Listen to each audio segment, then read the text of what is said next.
The year's 1995, the golden age of action movies and action stars. I can't think of a better time where we had such heavy hitters in showbiz. We had Sylvester Stallone, who gave us Demolition Man and Judge Dredd. Steven Seagal was exploding in theaters with Under Siege and Hard to Kill. And of course, Arnold Schwarzenegger, who gave us classics like Kindergarten Cop and Twins. But I'm not here to talk about those amateurs. I'm here to talk about the crackerjack of action himself, Jean-Claude Van Damme. He recently had some success in the box offices with Universal Soldier and Hard Target, but it was his next film that would prove to be his most successful for decades. Timecop.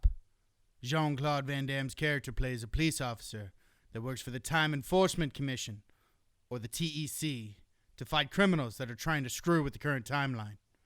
Unexpectedly, things get complicated and some shit happens with his family, and so naturally he ends up having to jump through time to save them.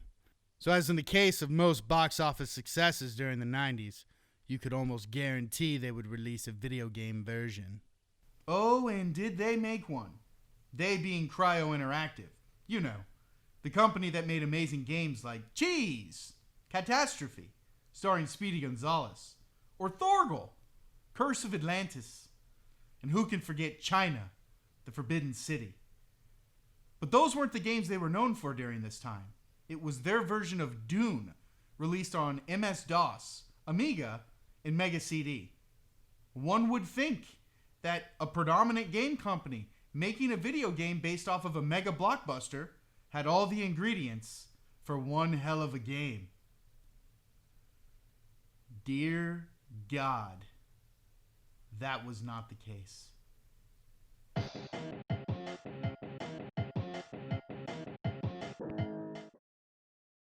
You start the game off having to read what seems like half a fucking Stephen King novel to describe the plot of the game. Basically, you're Max Walker, aka Jean-Claude. You work for the Time Enforcement Commission, and you discover that the creator of the time scan, Dr. Kleindost, is bored as shit. So he gives you the only other time scan device and proposes that you battle him by trying to stop him from doing evil shit. Let the duel begins? What? In level 1, you start off in the time enforcement offices, and the goal is to escape. The graphics are not terrible for this area. It just looks like they imitated the same graphics that Mortal Kombat used. So your character and most of the enemies actually look pretty good and realistic. Just too bad the person in charge of enemy variation has the imagination of the fucking Amish. I mean, what the hell? The first 3 levels are just filled with assholes in white hazmat suits. They're about as intimidating as Little Richard and Mother Goose Rockin' Rhymes. They only have about 3 basic attacks, and they can all be countered by just crouch kicking. It's seriously impossible to die if you just do this. Since we're talking about combat, let's get right into the controls. It's fucking dog shit. Your attacks are either lightning fast or horribly slow. It's like the developers in charge of punch, crouch kick, and shoot were snorting speedballs while the uppercut and leg kick crew were shotgunning NyQuil. I mean, fucking look at this. He shoots so fast you can barely make out that he has a gun. It's more like he's throwing bullets at enemies. If you get tired of trying to use your lightning jab and want to throw an uppercut, good luck. It's so slow. Unless you time it perfectly, the enemy will just slap or shoot you in the face, which cancels the animation.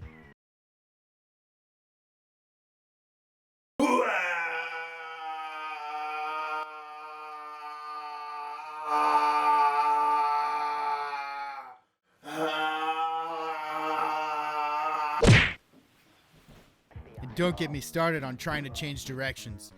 If you're moving faster than your great-great-great-great-great-grandfather's heart rate, then when you turn, it takes fucking forever. You have to almost completely be still in order to move directions to avoid this awful animation.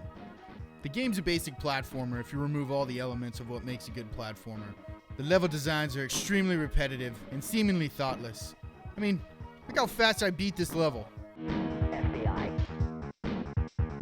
Get on it.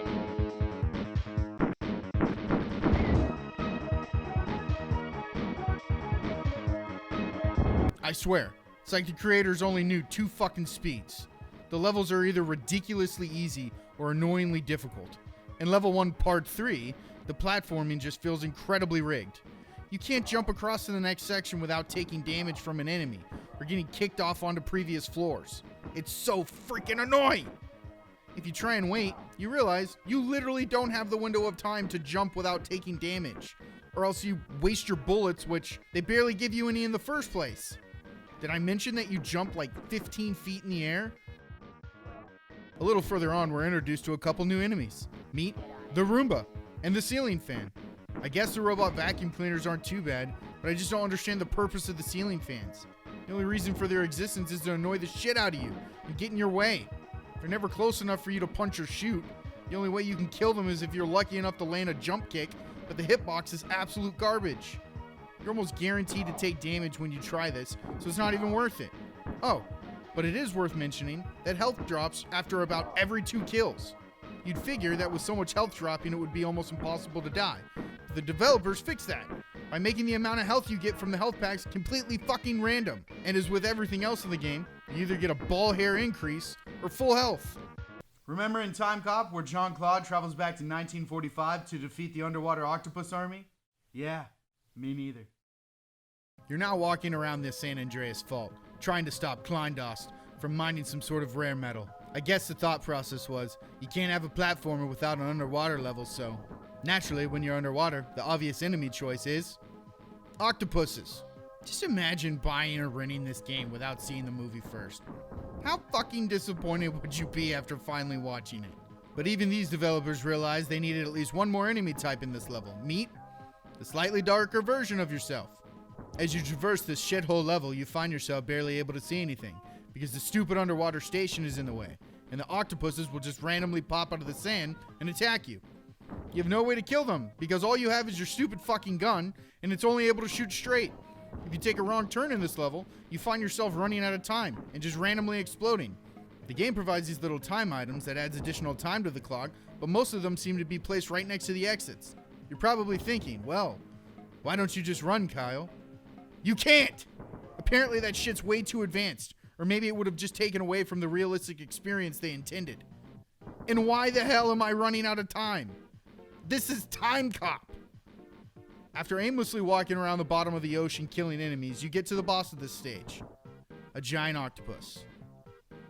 God, what I would do to be a fly on the wall in these level design meetings. As you know, for this objective, we need to stop Kleindost from obtaining the rare materials. Now, Bob, genius idea about the slightly darker enemies and octopuses. But for this boss, I want something familiar, yet big. Like, big octopus! Yes, Bob, yes. But what would it look like, Bob? Like all the others. You've done it again, Bob.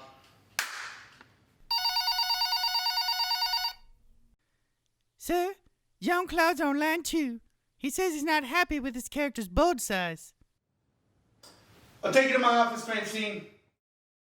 The next section includes you driving an enormous underwater spaceship. It's not even worth mentioning because the level's so easy. It only lasts about 30 seconds.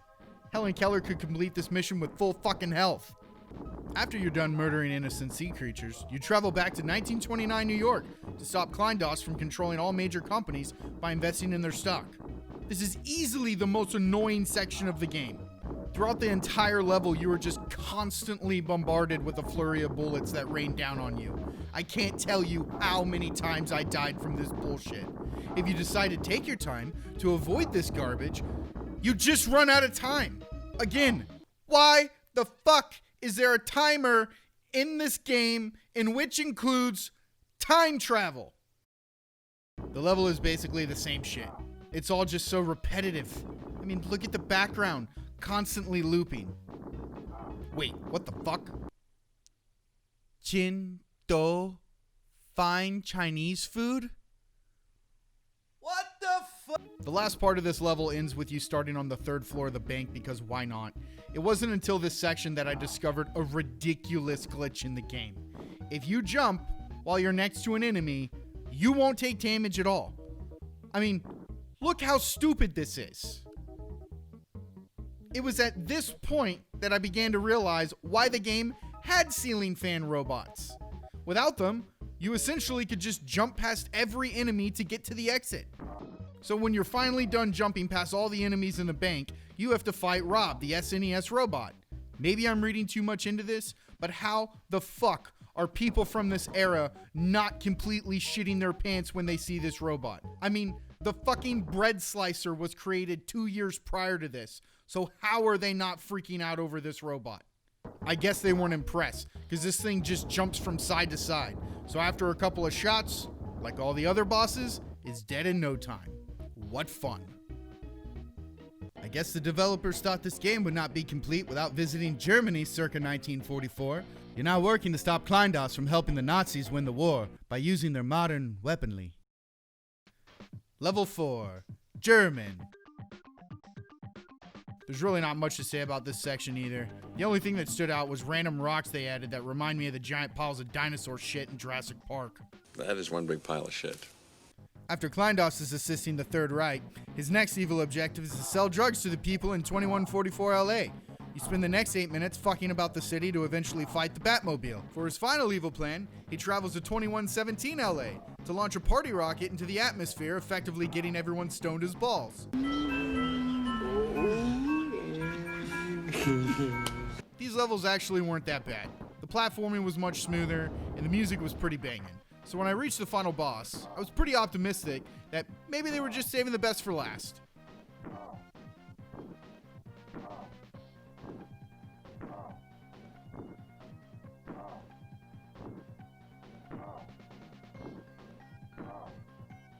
Die already!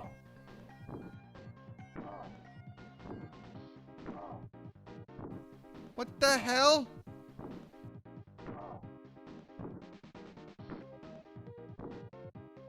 Am I doing this wrong?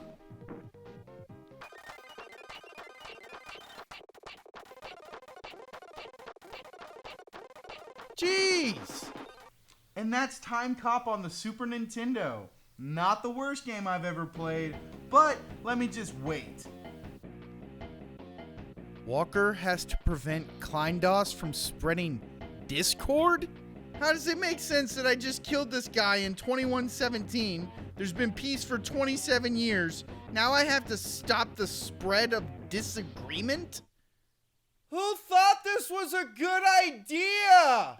Just when you think it's over, because you have no fucking reason to think otherwise, the game forces you to traverse a skyscraper to stop Kleindos, who should be dead. Even though that last boss fight was about as exciting as watching a loved one die of cancer, this level is actually not that bad. When you get to the top of the skyscraper, you get a jetpack to fly around with. The controls are really horrible, but interestingly enough, it actually makes it more exciting. After flying around, dodging underwater mines, with no understanding of what you're supposed to do, Kleindos just randomly appears for one last epic battle. The fight itself would actually have been fun if you didn't fly out the top of the screen every 5 seconds. I actually died a couple times on this because I found myself not having enough bullets to take him down. Once you get the timing right, you defeat Kleindos, and the game transitions into one of the greatest cutscenes I've ever seen in video game history.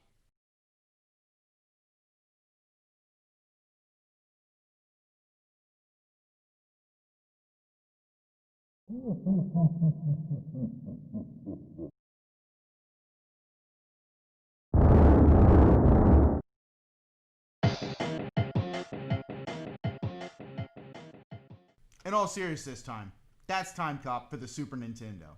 Now with all that being said, I can say one positive thing about the game, and it's the soundtrack. It's actually really good. It was appropriate to the environments, and I found my head bobbing up and down a couple times as I was going through the stages, so good for them.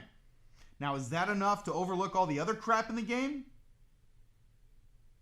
No. The biggest problem I have is that the year's 2020, and time scanners don't exist. So I can't go back and get my 3.5 hours from playing this dumpster fire of a fucking game. So, it is what it is. Until next time, geek on.